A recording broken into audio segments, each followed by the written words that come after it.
জাকাত শব্দের অর্থ পবিত্রতা, বরকত, বৃদ্ধি, বর্ধনশীলতা।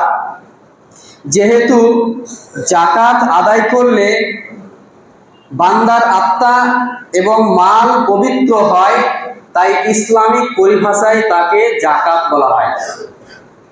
জাকাত শব্দের অর্থ পবিত্রতা, বরকত, বর্ধনশীলতা, বৃদ্ধি। যেহেতু জাকাত আদায় করলে বান্দার আত্মা এবং তার সম্পদ মাল পবিত্র হয়, যার জন্য ইসলামিক পরিভাষায় তাকে বলা হয় জাকাত। জাকাত কখন ফরজ হয়?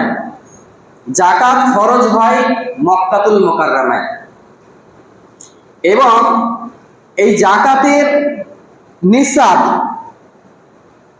সম্পদের নির্দিষ্ট পরিমাণ, এগুলি বিস্তারিত বর্ণনা হয় মদিনাতুল মুনাওয়ারায় দ্বিতীয় হিজরিতে। জাকাতের যে হুকুম আল্লাহ সুবহানাহু ওয়া তাআলা এবং নবী মুহাম্মদ রাসূলুল্লাহ সাল্লাল্লাহু আলাইহি ওয়াসাল্লাম, ইসলামের 5টি স্তম্ভ রয়েছে, রুকুন রয়েছে, তার মধ্যে তৃতীয় রুকুন হচ্ছে যাকাত। অর্থাৎ সালাতের পরে যে রুকুনটি রয়েছে সেটি হচ্ছে যাকাত। অতএব যাকাত খুবই গুরুত্বপূর্ণ বিধান। যাকাত পরিত্যাগকারীর হুকুম কি? যাকাত পরিত্যাগকারীর হুকুম হলো, কোন ব্যক্তি যদি যাকাত ফরজ হওয়াকে অস্বীকার করে, তাহলে পরে সেই ব্যক্তি মুরতাদ হয়ে যাবে, কাফের হয়ে যাবে। অতএব সে যদি অস্বীকার করে যাকাত ফরজ হওয়াকে, তাহলে তাকে কতল করা মুসলমানদের জন্য হালাল হয়ে যাবে, কিন্তু কেউ করবেন না, এটা ভারতবর্ষ। বুঝতে পেরেছেন? কোন বান্দা যদি অলসতাবশত বা অনিচ্ছাকৃত জাকাত পরিত্যাগ করে, জাকাত যদি তার সম্পদের জাকাত যদি আদায় না করে, তাহলে পরে সে ফাসিক হয়ে যাবে। অতএব সে বড় গুনাহগার হবে। যতক্ষণ না পর্যন্ত আল্লাহ রাব্বুল আলামিনের নিকটে তওবা ইস্তেগফার করবে, তওবাতুন নাসুহা, আন্তরিক তওবা যতক্ষণ না করবে, ততক্ষণ পর্যন্ত তার এই গুনাহ মোচন হবে না, মাফ হবে না। জাকাত পরিত্যাগ করায় দুনিয়াবি কি শাস্তি হতে পারে? আমি কিন্তু পয়েন্ট ভাগ করে নিয়ে এসেছি খুব সংক্ষিপ্ত আলোচনা করার জন্য, মনোযোগ দিয়ে শুনবেন। জাকাত যদি আমরা পরিত্যাগ করি, জাকাত যদি আমরা আদায় না করি, তাহলে পরে দুনিয়াবি আমাদের কি শাস্তি হতে পারে? বাইহাকিতে হাদিসটি এসেছে, সিলসিলায়ে সহিহায় হাদিসটি এসেছে। আল্লাহ রাসূল সাল্লাল্লাহু আলাইহি ওয়াসাল্লাম তিনি বলেন, ওয়ালা মানা আকামুজ যাকাতা ইল্লা হাবাসাল্লাহু আনহুমুল কাতর। আল্লাহ রাসূল সাল্লাল্লাহু আলাইহি ওয়াসাল্লাম বলেছেন, যে জাতি যাকাত আদায় করে না, যে জাতি যাকাত দেয় না, আল্লাহ সুবহানাহু ওয়া তাআলা তাদের উপর থেকে বৃষ্টিপাত বন্ধ করে দেন। আল্লাহ সুবহানাহু ওয়া তাআলা তাদের জন্য বৃষ্টিপাত বন্ধ করে দেন। যারা যাকাত আদায় করবে না, সম্পদের নিসাব পরিমাণ হয়ে গেলে যারা যাকাত আদায় করবে না, তাদের জন্য অন্যান্য পার্থিব জগতে পশু পাখি কীট পতঙ্গ থেকে নিয়ে তরুলতা পর্যন্ত কষ্ট পায়।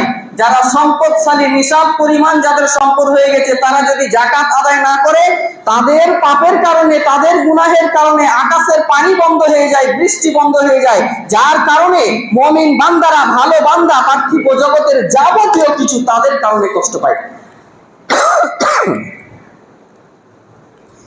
সংক্ষিপ্ত কথা, যাকাত আদায় না করলে পরকালীন কি শাস্তি হবে?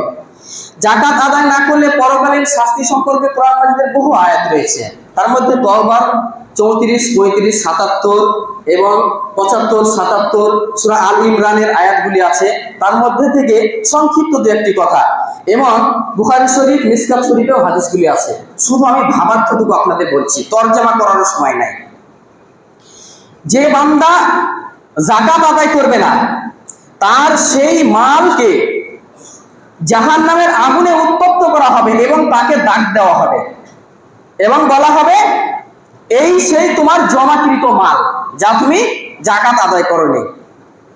গত সপ্তাহে আমাদের ইমাম সাহেব আলোচনা করেছিলেন, 2 নুক্তাওয়ালা নাড়া বিশিষ্ট সাপ জাকাতের সেই সম্পদকে আকৃতি দেওয়া হবে, আর সেই সাপ তার দুই চাবুককে কামড়ে ধরে থাকবে এবং বলবে তোমার সেই জমাকৃত সম্পদ আমি।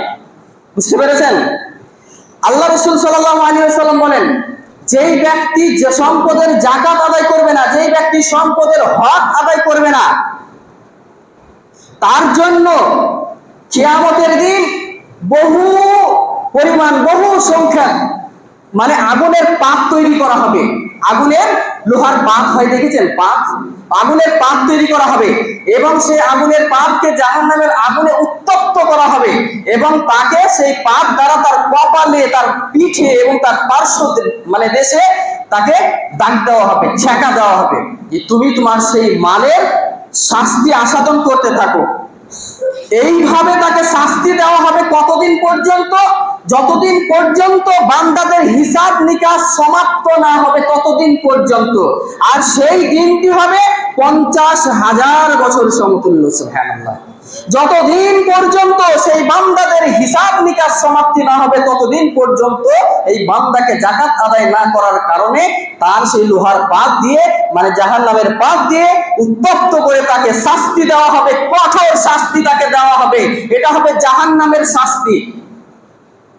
শুধু তাই নয়, আমরা তো সম্পদশালী, সৌদি আরবের বুকে আরো অন্যান্য কান্ট্রিতে আপনি দেখবেন তাদের উট থাকে, তাদের মানে অন্যান্য কান্ট্রিতে গরু থাকে, ছাগল থাকে।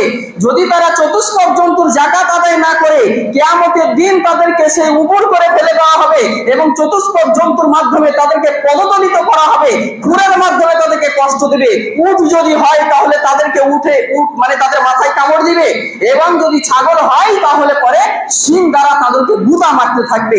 এভাবে তাদেরকে শাস্তি দিতে থাকবে যতদিন না বান্দাদের হিসাব নিকাশ সমাপ্তি না হবে। আর সেই দিন হবে 50,000 বছর সমতুল্য একটি দিন। সুবহানাল্লাহ। এটি ছিল পরকালীন শাস্তির সংক্ষিপ্ত বর্ণনা। আমি আপনাদেরকে বলবো যাকাতের উপকারিতা কি। আমরা অনেক সময় ভাবি যে জাকাত দিলে সম্পদ কমে যাবে, জাকাত দিলে পরে সম্পদ বৃদ্ধি হবে না, জাকাত দিলে পরে আমার মাল বাড়ি থেকে বের হয়ে যাবে। অনেক ধরনের আমরা বখিলতা, কৃপণতা করি। আল্লাহ সুবহানাহু ওয়া তাআলা সূরা তাওবার মধ্যে বলেন, খুদ মিন আমওয়ালিহিম সাদাকাতান তুতাহহিরুহুম ওয়া তুযাক্কিহিম বিহা। আল্লাহ রাসূলকে নির্দেশ দিচ্ছেন তুমি তাদের সম্পদের যাকাত আদায় করো। তুতাহহিরুহুম ওয়া তুযাক্কিহিম বিহা, তুতাহহিরহিম ওয়া তুযাক্কিহিম বিহা, যার ফলে, যার দ্বারা তাদেরকে পবিত্র এবং পরিশুদ্ধ করতে পারবে। অতএব সম্পদের যদি যাকাত আদায় করা হয় তাহলে পরে সেই ব্যক্তির আত্মা, সেই ব্যক্তি এবং মাল পবিত্র হয়ে যাবে, মাল পরিশুদ্ধ হবে, পবিত্র হবে। যদি যাকাত আদায় না করা হয় তাহলে তার মাল অপবিত্র থেকে যায় এবং বান্দার আত্মাও অপবিত্র থেকে যায়। আমরা ভাবি মানে যাকাত আদায় করলে পরে কি হবে? সম্পদ কমে যাবে। আল্লাহ রব্বুল আলামিন তিনি বলেন সূরা বাকারার মধ্যে, সূরা রুমের মধ্যেও বলেছেন, আমি সংক্ষিপ্তভাবে বলছি, ইয়ামহাকুল্লাহু রিবা ওয়া ইউরবিস সাদাকাত। আল্লাহ সুবহানাহু ওয়া তাআলা বলেন তিনি সুদকে ধ্বংস করেছেন, সুদকে নিশ্চিহ্ন করেছেন, ওয়া ইউরবার সাদাকাত, এবং তিনি যাকাতকে বৃদ্ধি করেছেন। যাকাতকে কি করেছেন? বৃদ্ধি করেছেন। আর সুদকে ধ্বংস করেছেন। সুবহানাল্লাহ। বুঝতে পেরেছেন? সূরা রুমে আল্লাহ সুবহানাহু ওয়া তাআলা তিনি বলেন, তোমাদের সম্পদ দিয়ে, তোমরা লোকেদেরকে সম্পদ দিয়ে তোমরা ভাবো যে এর মাধ্যমে সুদ দ্বারা আমাদের সম্পদ বৃদ্ধি হবে। আল্লাহ সুবহানাহু ওয়া তাআলার নিকটে কিন্তু এই সম্পদ বৃদ্ধি হয় না। যেই ব্যক্তি আল্লাহ সুবহানাহু ওয়া তাআলার সন্তুষ্টি অর্জনের জন্য সম্পদের যাকাত বের করে, আল্লাহ সুবহানাহু ওয়া তাআলা তার সম্পদ বৃদ্ধি করে দেন। সুবহানাল্লাহ। এটা হচ্ছে সূরা রুমের আয়াত। বুঝতে পেরেছেন? অতএব আমাদের মধ্যে যে বহিলতা, কার্পণ্যতা এবং ভুল ভ্রান্তি আছে, শয়তানের চক্রান্ত করে যে সমস্ত ভুল ভাবনা আমাদের মধ্যে আছে তা প্রত্যাখ্যান করতে হবে এবং আমাদেরকে সঠিকভাবে যাকাত আদায় করতে হবে। জাকাত আদায় করার আরো সুবিধা, তা হচ্ছে আপনি জাকাত আদায় করলে পরে আল্লাহ রাব্বুল আলামিনের দয়া, ভালোবাসা, মহাব্বত এবং জান্নাত লাভ করতে পারবেন। আপনি ফকির মিসকিন যাদেরকে দিবেন তারা তো বিনা দোয়াতে নিয়ে যাবেন, তারা অন্তত পক্ষে আপনাকে দোয়াও দিয়ে যাবে। তারা দোয়া দেখ আর না দেখ, আপনি জাকাত আদায় করলেন মানে আপনার মাল পবিত্র করে নিলেন এবং আপনি নিজে পবিত্রতা অর্জন করলেন। জাকাত সংক্রান্ত কয়েকটি বিষয় হিসাব নিকাশের যা আমাদের জানা প্রয়োজন আছে, খুব মনোযোগ দিয়ে শুনবেন, কাজে লাগবে। নিজেই জাকাত বের করে নেবেন আপনার সম্পদের, আলেমের কাছে যেতে হবে না, কোথাও যেতে হবে না, কাউকে প্রশ্ন করতে হবে না। যা আমি এখন বলবো মন দিয়ে শুনবেন। আমরা জাকাত আদায় করব, তো জাকাত আদায় করার ক্ষেত্রে হাদিসে নিসাব শব্দ ব্যবহার করা হয়েছে, যে নিসাব পরিমাণ সম্পদ হলে জাকাত আদায় করতে হবে। তো প্রথমত আমাদেরকে জানতে হবে যে নিসাব কাকে বলে। শব্দটার মানে একবার বলবো, মনে রাখবেন, আমি বারবার নিসাব শব্দটি ব্যবহার করব। নিসাব শব্দটির অর্থ হচ্ছে ইসলামিক বিধান অনুযায়ী সম্পদের নির্দিষ্ট পরিমাণ বলে দেওয়া হয়েছে, তাকে বলা হয় নিসাব। ইসলামিক বিধান অনুযায়ী সম্পদের নির্দিষ্ট পরিমাণকে বলা হয় নিসাব। ঠিক আছে, এখন আমরা প্রথমত জানবো যে জাকাত খরচ হবে কখন, কার উপরে কখন খরচ হবে এবং জাকাত খরচ হওয়ার জন্য শর্ত কি।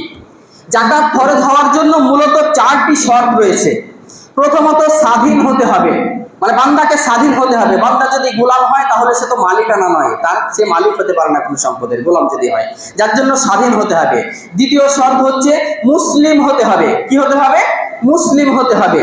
যেহেতু কাফেরের উপরে জাকাত ফরজ নয়, সে তো কাফের, তার কোনো সৎ কর্মই দরকার হবে না, কাজে লাগবে না, অতএব মুসলিমের সৎ কর্ম কাজে লাগবে, অতএব মুসলিম হতে হবে জাকাত ফরজ হতে গেলে। 3 নম্বর শর্ত হচ্ছে নিসাব পরিমাণ হতে হবে। কি বললাম? নিসাব। ইসলামিক বিধান যেটুকু আপনাকে পরিমাণ বলে দিয়েছে যে এতটা পরিমাণ হলে পরে আপনাকে জাকাত দিতে হবে, সেই নিসাব আপনাকে পূর্ণ হতে হবে আপনার সম্পদের। 4 নম্বর হচ্ছে নিসাব পূর্ণ হয়েছে, তারপরে আপনার সেই মালের উপরে 1 বছর সময় অতিবাহিত হতে হবে, তবেই আপনার উপরে জাকাত খরচ হবে। বুঝতে পেরেছেন? নিসাব পরিমাণ হতে হবে। 2টি বিষয় মনে রাখেন, মুসলিম হওয়া এবং স্বাধীন হওয়া, এই 2টি বিষয় এখন আপনি ছাড়েন। 2টি বিষয় মনে রাখেন, নিসাব পরিমাণ হওয়া এবং সেই মালের উপরে 1 বছর সময় অতিবাহিত হওয়া। আরেকটু খুলাসা করে আপনাদের বলে দিই, আজকে আপনি হিসাব করছেন আপনার সম্পদের, আপনি দেখলেন নিসাব পরিমাণ হয়ে গেছে, ইসলাম যে বিধান বলে দিয়েছে সেই বিধান পর্যন্ত আপনার সম্পদ হয়ে গেছে। আজ থেকে আপনি হিসাব করে নিলেন, আপনি একটি শর্ত পেলেন, তা হচ্ছে যে আপনি নিসাব পরিমাণ মালিক হয়ে গেলেন, অতএব আপনার উপরে জাকাত খরচ হলো। জাকাত খরচ হলো। আজ থেকে আপনি হিসাব শুরু করবেন আগামী বছর এই দিন এই সময় আরবি চন্দ্র মাসে, কিন্তু হিসাব করবেন কখন? আরবি চন্দ্র মাসের তারিখ অনুযায়ী। আগামী বছর 1 বছর পূর্ণ হয়ে যাবে, আপনার উপরে জাকাত খরচ হয়ে গেল, সেই দিন তখনই আপনাকে আপনার সম্পদের জাকাত বের করে দিতে হবে, নচেত আপনি গুনাহগার হবেন। বুঝতে পেরেছেন? 1 বছর অতিবাহিত হয়ে গেল, আপনি প্রথমে মালিক হলেন, তারপরে 1 বছর অতিবাহিত হলো, তারপরে আপনি জাকাত বের করবেন। এখন আসুন, জাকাত বের করার জন্য মৌলিক আমাদের 4টি সম্পদ রয়েছে। 4টি সম্পদ, 4টিতে ভাগ করেছি 4টি সম্পদ। প্রথম হচ্ছে জমিতে উৎপাদিত ফসল। জমিতে উৎপাদিত ফসলের জন্য কিন্তু 1 বছর অতিবাহিত করতে হবে না, যেমনই জমি থেকে কাটবেন নিসাব পরিমাণ হয়ে গেলে কিন্তু খরচ হয়ে যাবে। যেমন আপনার সেচের পানি যদি হয়, খরচ খরচা করে যদি জমি থেকে উৎপন্ন করেন, তাহলে পরে আপনাকে 20 ভাগের 1 ভাগ দিতে হবে। আর যদি আপনার আকাশের পানির মাধ্যমে হয় তাহলে 10 মানে 10 ভাগের 1 ভাগ দিতে হবে। সবজির মধ্যে কোনো জাকাত নাই, সবজির মধ্যে কোনো জাকাত নাই। 2 নম্বর ব্যবসায়িক সম্পদ। যাবতীয় ব্যবসায়িক সম্পদে আপনাকে জাকাত দিতে হবে। ব্যবসায়িক সম্পদে জাকাত দিতে হবে। হতে পারে ইট, বালি, কয়লা থেকে নিয়ে যে সমস্ত দোকান পাশার আমাদের আছে আর মাল ভরা আছে, এই সমস্ত কিছুতে জাকাত খরচ হয়ে যাবে যদি নিসাব পরিমাণ হয়। 3 নম্বর হচ্ছে স্বর্ণ ও রৌপ্য। স্বর্ণ ও রৌপ্য অথবা স্বর্ণ ও রৌপ্যের পরিবর্তে ব্যবহৃত যে কোনো কারেন্সি মুদ্রা, যে কোনো কারেন্সি মুদ্রা হতে পারে, সেটা আপনার কাগজের নোট, হতে পারে রিয়াল, হতে পারে আপনার অন্য কিছু, রিয়াল, ডলার, বা বিটকয়েন যাই কিছু হোক, আপনার কিন্তু এই রৌপ্য এবং স্বর্ণ নিসাব পরিমাণ হিসাব করে আপনাকে জাকাত দিতে হবে, যেটি আমি বিস্তারিত আলোচনা করব ইনশাআল্লাহ। চতুর্থ নম্বর হচ্ছে পশু প্রাণী চতুষ্পদ জন্তুর উপরেও জাকাত আছে, যেমন গরু, ছাগল এবং উট। এখন বিস্তারিত আমরা জানবো স্বর্ণ ও রৌপ্য এর জাকাত আমরা কিভাবে বের করব। স্বর্ণ ও রৌপ্য এর সঙ্গে আপনাকে নগদ টাকা যুক্ত করতে হবে, কিন্তু ভিন্ন ভিন্ন ভাবে। যেটা হাদিসের ভাষায় এসেছে তা হচ্ছে যে আল্লাহ রাসূল সাল্লাল্লাহু আলাইহি ওয়াসাল্লাম বলেন 20 দিনারের কম যদি স্বর্ণ হয় তাহলে জাকাত লাগবে না। যখন 20 দিনারের ঊর্ধ্ব হয়ে যাবে তখন আপনাকে অর্ধ দিনার জাকাত লাগবে, অর্ধ দিনার জাকাত লাগবে।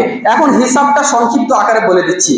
1 দিনার সমান 4.25 গ্রাম স্বর্ণ। অতএব 20 দিনার সমান 20 গণিত 4.25 দিয়ে সমান হবে 85 গ্রাম স্বর্ণ। এই 85 গ্রাম স্বর্ণকে যদি আপনি ভরিতে নিয়ে আসেন তাহলে পরে এক ভরি হয় 11.66 পয়েন্টে। তাহলে আপনাকে এই 85 গ্রাম স্বর্ণ বিভক্ত 11 পয়েন্ট অর্থাৎ 11.66 দিয়ে ভাগ করলে পরে আপনার ভরি চলে আসবে, আর তা হবে 7.29 পয়েন্ট। 7.29 পয়েন্ট, 7.5 ভরিতে কম, 7 ভরিতে বেশি। যখন আপনার কাছে এই পরিমাণ স্বর্ণ একত্রিত হবে থাকবে, তখন আপনাকে সেই স্বর্ণের বর্তমান মূল্য, যেদিন আপনার উপরে জাকাত খরচ হয়ে যাবে এবং বছর পূর্ণ হয়ে যাবে, সেই দিন আপনাকে তার মূল্য জানতে হবে এবং সেই মূল্য বের করার পরে আপনাকে 2.5% আপনাকে জাকাত বের করতে হবে।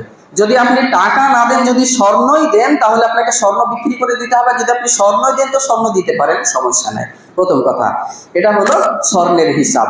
দ্বিতীয় কথা হচ্ছে যে চাঁদি, যা আমরা রৌপ্য বলি, রৌপ্যের যে হিসাব, রৌপ্যের হিসাব হচ্ছে যে যদি আল্লাহ রাসূল সাল্লাল্লাহু আলাইহি ওয়াসাল্লাম বলেন 5 উকিয়ার কম যদি হয় তাহলে পরে তাতে জাকাত নাই। 1 উকিয়া সমান 40 দিরহাম, 5 উকিয়া সমান 40 গণিত 5 200 দিরহাম। আল্লাহ রাসূল সাল্লাল্লাহু আলাইহি ওয়াসাল্লাম তিনি বলেন তোমরা প্রতি 40 দিরহামে 1 দিরহাম জাকাত দিবে, আর 200 দিরহাম পূর্ণ না হওয়া পর্যন্ত জাকাত খরচ নয়। যখন 200 দিরহাম পূর্ণ হয়ে যাবে তখন তোমাদের উপরে জাকাত খরচ হয়ে যাবে। তো 200 দিরহাম, এখন আমরা হিসাবে চলে আসি। 200 দিরহাম, এই 200 দিরহামকে যদি আপনি গ্রামে নিয়ে আসেন তাহলে পরে 595 গ্রাম হবে।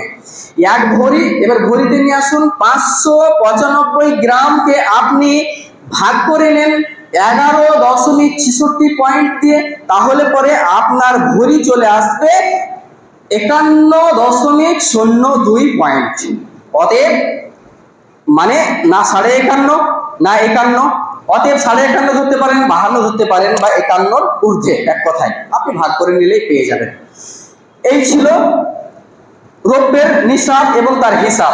যখন আপনি 51.5 কম 51 বেশি রৌপ্যের মালিক, ভরির মানে রৌপ্যের মালিক হয়ে যাবেন, তখন আপনাকে তার মূল্য বের করে নিতে হবে। মূল্য বের করবেন আপনি গ্রাম হিসাবে বা যতটুকু থাকবে সেই হিসাবে। যখন আপনার নিসাব পূর্ণ হয়ে যাবে আর তাই থেকে যখন 1 বছর অতিবাহিত হয়ে যাবে সেই রৌপ্যের উপরে, তখন আপনাকে হিসাব বের করতে হবে এবং 2.5% তা থেকে জাকাত বের করতে হবে। আপনি মূল্য ধরেও কিন্তু করতে পারেন। সেই দিনকার মূল্য জানবেন, জানার পরে আপনি 2.5% জাকাত বের করবেন। এখন মূল কথা হচ্ছে যে যখন আপনি 7 ভরিতে বেশি 7.5 ভরিতে কম স্বর্ণের মালিক হয়ে যাবেন, অথবা সেই পরিমাণ অর্থের আপনি মালিক হবেন, তখন আপনার উপরে জাকাত খরচ হয়ে যাবে, তখন আপনাকে জাকাত দিতে হবে। এবং রৌপ্যের ক্ষেত্রে উক্ত হিসাব যা আপনাকে বলা হলো 51.02, যখন আপনার এই পরিমাণ রৌপ্য আপনার কাছে 1 বছর অতিবাহিত হয়ে যাবে তখন আপনাকে তার মূল্য বের করে আপনার উপরে জাকাত খরচ হয়ে যাবে। জাকাত বের করতে হবে, তা হচ্ছে 2.5%। এখন বিষয় হচ্ছে, আপনারা বলবেন, প্রশ্ন আপনাদের জাগবে যে আমরা স্বর্ণের হিসাব অনুযায়ী জাকাত বের করব নাকি রৌপ্যের হিসাব অনুযায়ী জাকাত বের করব? গুরুত্বপূর্ণ কথা। স্বর্ণের হিসাব অনুযায়ী জাকাত বের করব নাকি রৌপ্যের হিসাব অনুযায়ী জাকাত বের করব? বিষয় হচ্ছে, এই বিষয়ে আপনার ইখতিয়ার আছে, আপনার স্বাধীনতা আছে ইসলামে। তা হচ্ছে, যদি কোনো দেশে গরিব ফকির মিসকিন অভাবী মানুষ বেশি থাকে, তাহলে রৌপ্যের হিসাব অনুযায়ী যদি আপনি জাকাত বের করেন তাহলে তারা উপকৃত হবে। সেক্ষেত্রে রৌপ্যের হিসাব অনুযায়ী আপনি জাকাত বের করবেন, যা সম্ভবত 44,500 কাছাকাছি হবে, কম বেশি। বুঝতে পেরেছেন? যদি স্বর্ণ হিসাব করেন, যদি আপনার দেশে ফকির মিসকিন অভাবী দরিদ্র কম থাকে, যেমন অন্যান্য কান্ট্রিতেও থাকতে পারে, সেখানে বা এখানে আপনি স্বর্ণের হিসাব অনুযায়ীও আপনি নিসাব পরিমাণ স্বর্ণ হিসাব করেও আপনি জাকাত বের করতে পারেন।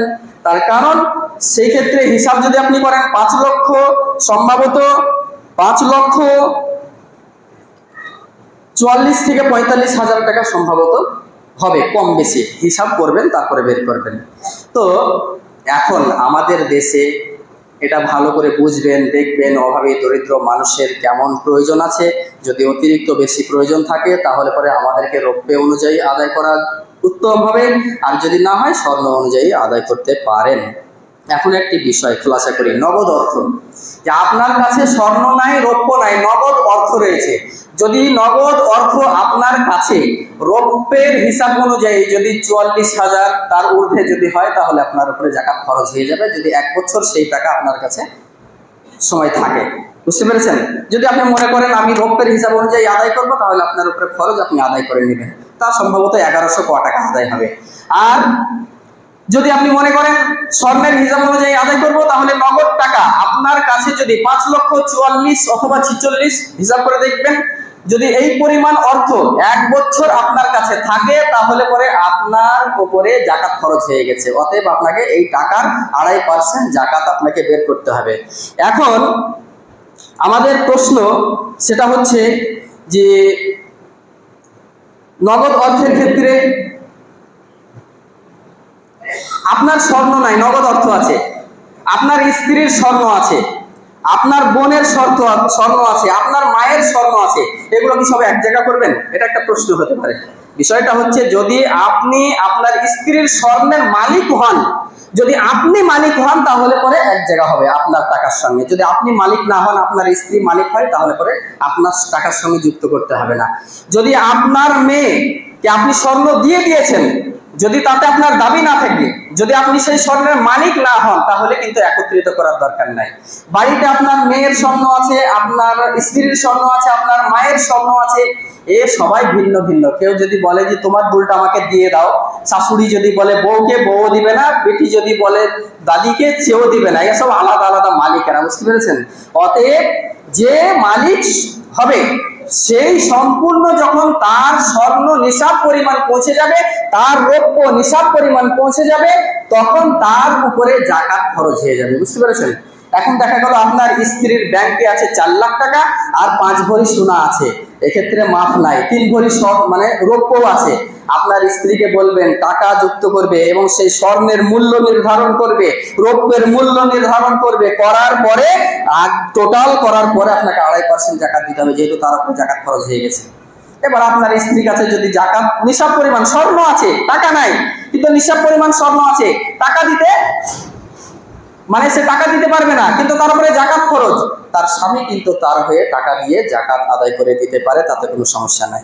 বিশেষ আরেকটি গুরুত্বপূর্ণ বিষয়, তা হচ্ছে যে আপনি টাকার মালিক, এই বছর আপনি হিসাব করলেন, এখন আপনি হিসাব করলেন আপনি 6 লক্ষ টাকার মালিক, 6 লক্ষ টাকার মালিক, অতএব আপনার উপরে জাকাত খরচ হয়ে গেল, মানে নিসাব পরিমাণ হয়ে গেল, নিসাব পরিমাণ হয়ে গেল।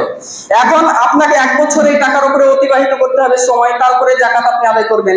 তো আপনি দেখা গেল যে আপনি জুন মাসে গিয়ে দেখছেন আপনার কাছে সেই 6 লক্ষ টাকা ছিল 3 লক্ষ হয়ে গেছে, জুন মাসে গিয়ে কমে গেছে, সেপ্টেম্বর মাসে গিয়ে আরো কমে গেছে, 2.5 লক্ষ টাকা হয়ে গেছে, সেপ্টেম্বর মাসে কমে গিয়েছে, তো ডিসেম্বরে যখন আপনি আবার হিসাব করছেন জাকাত বের করার জন্য, তখন দেখছেন আপনি 7 লক্ষ টাকা হয়ে গেছে।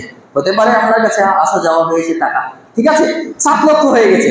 তো এই যে মধ্য বৎসরে টাকা কমে গেল, এতে আপনার নিসাবের কোনো অসুবিধা হবে না, ক্ষতি হবে না। অতএব আপনার উপরে জাকাত ফরজিয়াতের যে সময় সেটা জারি থাকবে। অতএব আপনি যখন হিসাব করলেন তখন আপনি দেখলেন আপনার উপরে জাকাত খরচ হয়ে গেছে, অতএব আপনি 1 বছর অতিবাহিত হয়ে গেল, আপনাকে জাকাত দিতে হবে। যখন আপনি হিসাব করলেন, আপনি হিসাব করে দেখলেন, গত বছর হিসাব করেছিলেন, জাকাতের মালিক ছিলেন, এখন আপনি বছর পূর্ণ হলো হিসাব করলেন, তো আপনার দেখলেন যে জাকাত নিসাব পরিমাণ হচ্ছে না, অতএব আর টাকা পুচ্ছে না, 4 লক্ষ টাকা হচ্ছে স্বর্ণ অনুযায়ী যদি হয়, তাহলে পরে আপনার উপরে কিন্তু জাকাত খরচ নয়। ওই 1 বছর আপনার জন্য আর ধরার দরকার নাই। নতুন করে যখন আপনি নিসাব পরিমাণ মালিক হবেন তখন থেকে আবার শুরু হবে, 1 বছর ধরতে হবে। বুঝতে পেরেছেন? এই হচ্ছে জাকাত সংক্রান্ত বিষয়। এখন অনেক কথা বলার ছিল, তা হচ্ছে ব্যবহৃত স্বর্ণে, ব্যবহৃত স্বর্ণে জাকাত দিব কিনা, তো এই নিয়ে ইখতিলাফ আছে। ব্যবহৃত স্বর্ণেও জাকাত দিতে হবে, যেহেতু জাকাত খরচ হয় সম্পদের উপরে, ব্যবহার করা না করার উপরে নয়। অতএব অলংকার যারা ব্যবহার করেন তারাও তাতে জাকাত দিবেন। এই নিয়ে অনেক প্রশ্ন উত্তর আরো কিছু ছিল, যা আলোচনা করার সময় শেষ। বিশেষ কিছু প্রয়োজনে যদি আপনাদের জাকাত সংক্রান্ত বিষয় জানার প্রয়োজন হয় তাহলে পরে জানবেন, ইনশাআল্লাহ সেগুলো জানিয়ে দেওয়া হবে। আল্লাহ রাব্বুল আলামিনের কাছে দোয়া করি যেন আমরা সঠিকভাবে এগুলো বুঝতে পারি।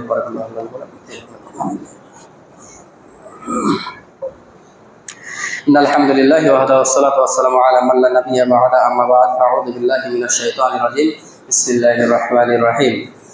এখন বিষয় হচ্ছে যে ছোট্ট একটি বিষয় আপনাদের বলে আমি শেষ করে দিব, যে জাকাত আমরা কোথায় দিব, কাকে দিব, বিলি করব। আল্লাহ রাব্বুল আলামিন সূরা তাওবার 60 নম্বর আয়াতে বলেছেন, ইন্নামাস সাদাকাতু লিল ফুকারাই ওয়াল মাসাকিন। আয়াতটা আগে পড়ছি না। প্রথম নাম্বার হচ্ছে জাকাত আমরা যাদেরকে দিব সেই জাকাতের হকদার হচ্ছে ফকির, যাদের নিকটে 6 মাসের কম অর্ধেক বছরের রুজি আছে, খাবার আছে, তাদেরকে ফকির বলা হয়, তাদেরকে দেওয়া যাবে। 2 নম্বর হচ্ছে মিসকিন, যাদের নিকটে 6 মাসের ঊর্ধ্বে, 1 বছর পূর্ণ হওয়ার মতো রুজি খাবার নাই, তাদেরকে মিসকিন বলা হয়, তাদেরকে দিতে পারেন। 3 নম্বর হচ্ছে যারা সাদকার কাজে সংশ্লিষ্ট কর্মচারী ব্যক্তি, যেমন মাদ্রাসার আদায়কারী বা অন্যান্য কিছু যারা সাদকার কাজে নিয়োজিত থাকে, তাদেরকে দেওয়া যাবে, তারা নিতে পারে। এবং 4 নম্বর হচ্ছে ইসলামের জন্য যাদের মনকে আকৃষ্ট করা যায়, হতে পারে নন মুসলিম, হতে পারে বেধর্মী, তাদেরকে ইসলামের পথে আকৃষ্ট করার জন্য 4 নম্বর ব্যক্তি এদেরকে দিতে পারা যায়, দেওয়া যায়। 5 নম্বর দাসমুক্তির জন্য দেওয়া যায়, যা আমাদের দেশে এখন অত প্রচলন নাই। 6 নম্বর হচ্ছে ঋণগ্রস্ত ব্যক্তি, অভাবী ব্যক্তি, যে অভাব তার যায় না, সে ঋণী, তাকে দেওয়া যাবে, সে নিতে পারে। 7 নম্বর হচ্ছে আল্লাহর পথে ব্যয় করা, যেমন মাদ্রাসা, যেমন কোনো অভাবী মিসকিন ফকির দরিদ্র আলেম, তারপরে আপনার ছাত্র তালবে ইলম, এই সমস্ত আল্লাহর পথে ব্যয় করতে পারেন। হ্যাঁ।